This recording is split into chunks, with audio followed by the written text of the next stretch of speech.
A while back, I didn't get enough sleep during the night. And it was a weekday, so getting through my first 8 a.m. class was quite difficult. So in between my classes, I bought a cappuccino. A cappuccino is a shot of espresso mixed with equal parts steamed milk and milk foam. It's also like twice as expensive as regular coffee. I don't know why espresso is more expensive. Oh, you want coffee? I have something that's more expensive and almost as good. What I didn't realize at the time is that while espresso has a higher caffeine density than drip coffee, one shot of espresso has so much less volume than a full cup of drip coffee that my cappuccino I bought, which remember only has one shot of espresso, a cappuccino has less caffeine than drip coffee. I was sitting in class waiting for the caffeine to kick in, and it sort of worked. I still felt tired, but I also felt awake at the same time. It was like I wanted to take a nap, but I also wanted to stand up and jump up and down in place for an hour. So obviously, I realized that I didn't pick a drink with enough caffeine. So the next time I didn't get enough sleep, which to be honest was very soon after the cappuccino incident, I decided to get a drink called a Red Eye. I think the place that I got it from called it a Recharge. A Red Eye is a shot of espresso, but instead of mixing it with milk, they mix it with regular drip coffee. So you have a shot of espresso and a cup of coffee mixed together. The drink that I bought had 400 milligrams of caffeine. That's like 4 cups of coffee. So I drank it, which was a mistake. At first I felt nothing. But within like 20 minutes, I noticed my hands were starting to tremble, like kind of like this, which is shakier than normal. And then I soon realized that I could feel my heartbeat. I could feel my heartbeat going really fast. And all I was doing was sitting down in class. And then I was like, I think I'm having a heart attack. That's where the anxiety kicked in.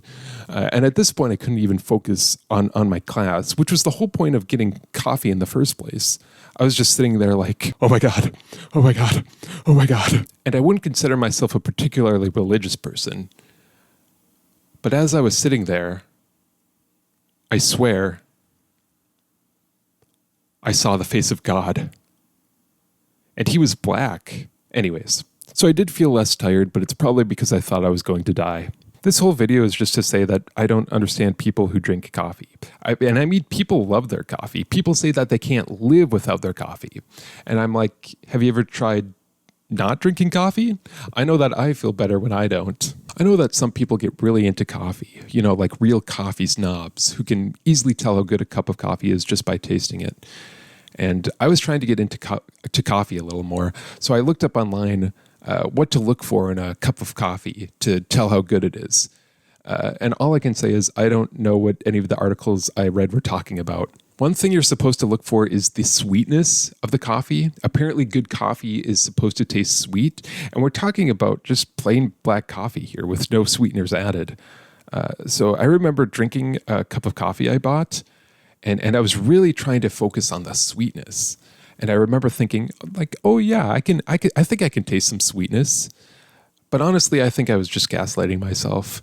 What do you mean that coffee tastes sweet? Get out of town. Black coffee is like the classic example of a bitter drink, isn't it?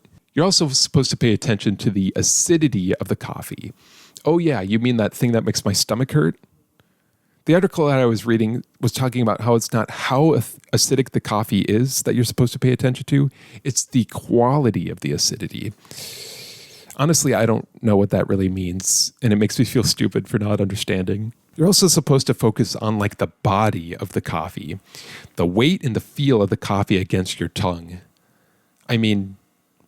Is it supposed to feel different from any other liquid? I wouldn't be able to tell. In summary, I don't understand coffee. Why not just get enough sleep?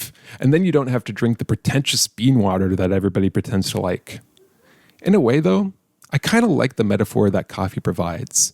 Coffee gives you a little boost of caffeine to help you through your day, but it's still super bitter to remind you that your life still sucks.